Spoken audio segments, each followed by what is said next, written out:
الجمهورية الدكتور محمد مرسي على الهواء مباشرة، مهنئا أبناء الشعب المصري بعيد الأضحى المبارك، ومهنئا الشعوب العربية والإسلامية بعيد الأضحى المبارك.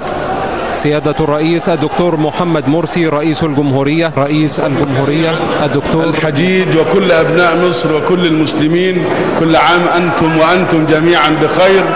تقبل الله منا ومنكم، كل سنة وأنتم طيبين. تحياتي الخاصة إلى أسر شهدائنا جميعا في كل مكان، وتحية لكل المسلمين في كل الأرض، وخاصة إلى إخواننا في فلسطين، في غزة وفي سوريا، ونحن معهم دائما، وأتمنى لهم التوفيق والخير والسداد والرشاد والنصرة إن شاء الله.